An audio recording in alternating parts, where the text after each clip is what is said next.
Alright, so let's talk some Super Eagles football. A number of topics to discuss in this video right here. On today's roster, we got breaking news from the Nigerian Football Federation concerning the Super Eagles coaching job. Then we got Victor Osimhen and Fisayo Dele-Bashiru, two players who really did their thing last night in the Europa League. We definitely got to talk about those two. And we also got to talk about a guy that I feel maybe in a while he gets a Super Eagles call-up, not in a while, in a short while. He gets a Super Eagles call-up. Christanus Uche plays for Getafe, midfielder. A lot of good stuff to say about this guy, but he's in some hot water right now with his club and even maybe La Liga. So we're going to be talking about that in this one right here. But first, please make sure to like this video, subscribe to the channel if you haven't already. Thank you very much. So yeah, a few hours ago, the NFF put out a statement announcing that Augustine Eguavoen and his coaching staff will remain in charge of the Super Eagles of Nigeria. So the story goes that Augustine Eguavoen, as the technical director of the team, was drafted into the position as head coach of the team, was in charge for the team's last two matches. Benin Republic, Rwanda, he picked up 4 points in those two matchups, a 3-0 win against Benin Republic and a 0-0 draw against Rwanda. Really should be a 1-0 win against Rwanda, a clean goal canceled by the referee. And by the way, nobody has said anything about that. I don't know what's up with the NFF when it comes to speaking out. Is it that y'all have something going on with CAF? Because this is simple things that you really should be speaking out for. Like, come on now, you were robbed broad daylight and you coming out and acting like nothing happened. So I don't understand that. But that being said, Augustine Eguavoen has been put in charge of the Super Eagles at least for the next two matches. Those are the AFCON qualification matchups coming up next month against Libya. Now, all this guarantees is that Augustine Eguavoen and his team will be in charge of the next two matches. But after those two matches, that's going to be up in the air. I'm guessing they're going to look at how we perform in these two games, and they're going to decide if they need to go bring in a coach or should they continue with Augustine Eguavoen. But that's just for the main Super Eagles team, because the Nigerian Football Federation also announced that Augustine Eguavoen and his coaching staff will be in charge of the Chan team, the Chan Eagles, the home base Eagles, Super Eagles B, whatever you want to call them. They're going to be in charge of that team. Of course, the Chan will be played next year. I believe the qualification is going to start this year though. And speaking of qualification, the NFF needs to get on it. Right now, they need to have that team put together. We need to see the team playing friendlies. So if it doesn't work for the team, we know who to blame. Because last time, it was just a rush job. They just got the team done, put together like last minute, put them in camp for a week, and they go play Ghana. And you expecting to be Ghana, who took their team out of their country to go training camp. I mean, come on now. If people are putting in effort and you're not putting in effort, what do you expect? Like, if everybody was just chilling at home, then we can say, okay, our best should be able to beat your best. But when everybody else is working and we're just chilling, it's never going to work out like that. And hopefully some pep in the step is put in when this Chan team is concerned. I like the fact that they've made up, they have told us the coaching staff. So let's just work from there. Hopefully we can get a friendly or two for this team. Hopefully we can get some camping time for this team. Because I feel like we got talent in the country. Coaching and just management is really the problem when it comes to these competitions. That's just the truth of the matter. Now, moving on, we're going to talk about our boys in the Europa League last night. Actually, we had one player do his thing today. Cyril Dessers had an assist for his club, Rangers of Scotland. They won by 2-0. He got an assist in the game, so big congratulations to him. Also, didn't watch the game, just came back home really, so I didn't have time to check that out. But I did watch Galatasaray taking on PAOK of Greece. And by the way, Greece is coming up. Greece is coming back. I'm telling y'all, Greece is coming back. Don't be surprised. Euros or something like that, you see Greece popping up doing their thing. Don't be surprised when you see something like that, because I feel like Greece is on their way back. I watched Olympiacos last season, and they were a really good side. PAOK, just the same thing. Really, really good football being played. They played a good game against Galatasaray. Actually looked like the game Galatasaray played against Fenerbahce, because Fenerbahce really did a lot of things in that game, but Galatasaray just found a way. And it was kind of like that in this situation right here, because Galatasaray just found ways to get the ball in the back of the net. Of course, you got Victor Osimhen. That's a head start when you're trying to do that. And speaking of Victor Osimhen, real good game he had. Thought he had the first goal of the game, but it ended up being given as an own goal. He headed it, and the player just bundles it into the back of the net. Really can't have a problem with that being an own goal. Then you got the equalizing goal. This was all in the second half.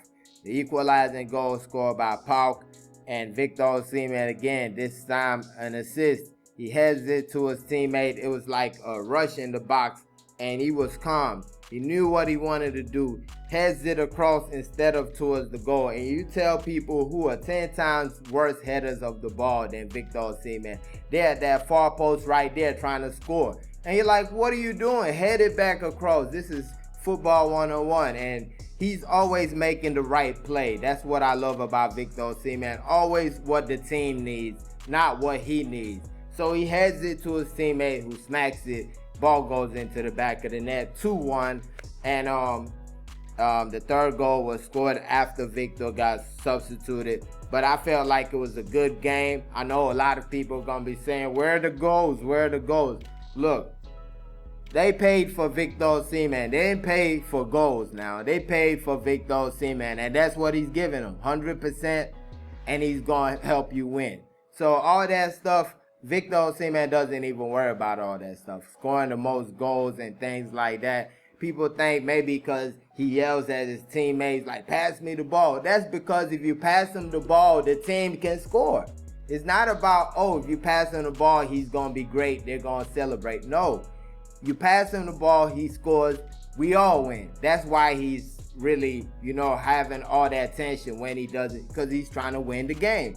And I feel like just like this situation, it's not going to eat at him like other strikers who just live through scoring goals. It's not eating at him because his team is winning. This 3 games straight, he has had an assist. That's good enough for Victor Osimhen. His team has won, no draws, straight dubs.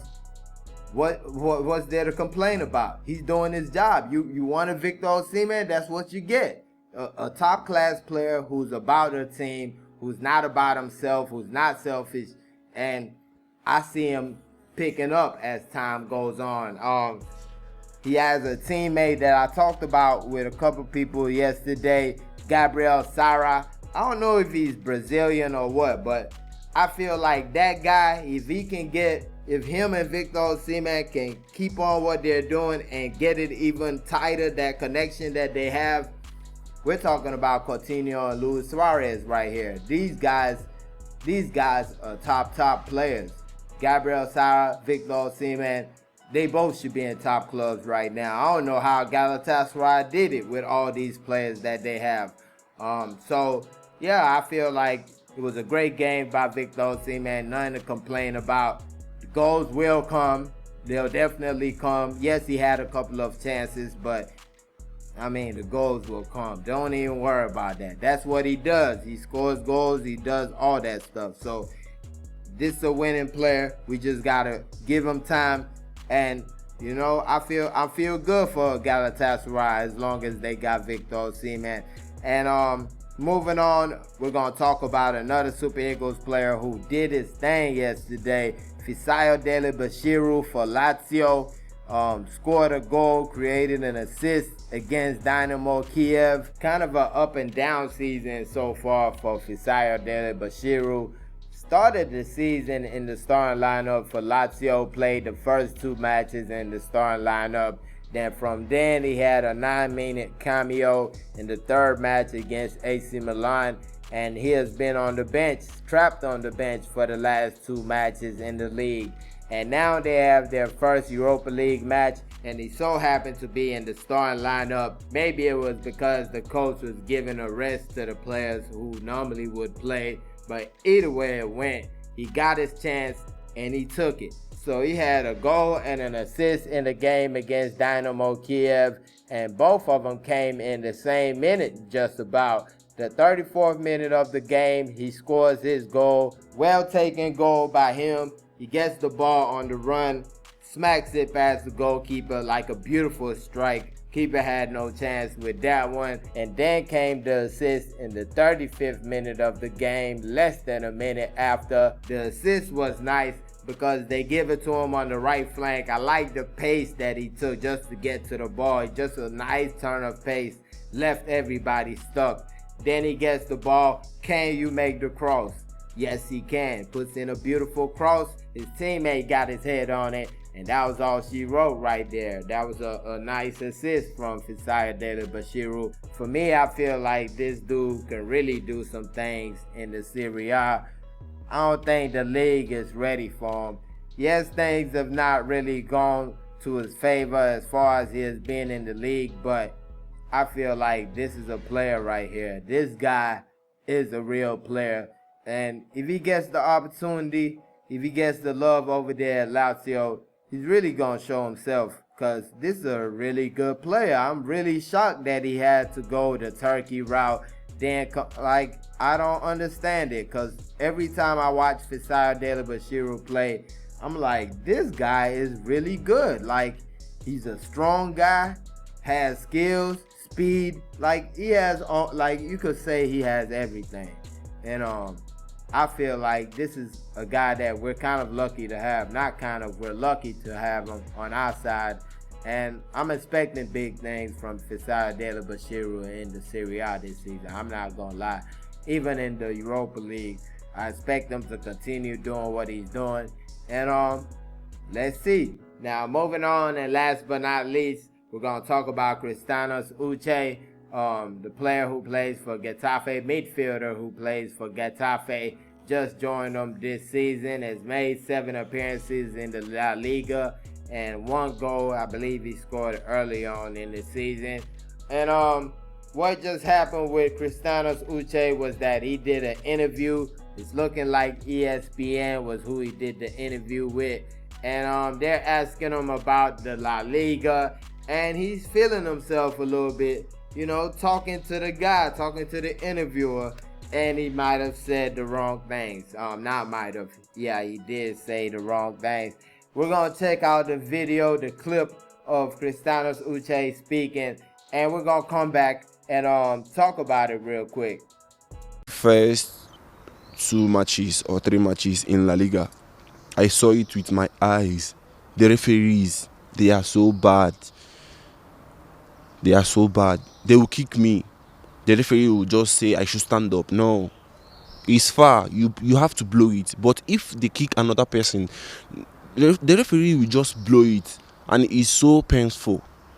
It's so painful, and you cannot do anything, and you don't have any power, because the referee has power to do anything he wants to do. No, he has to stop it.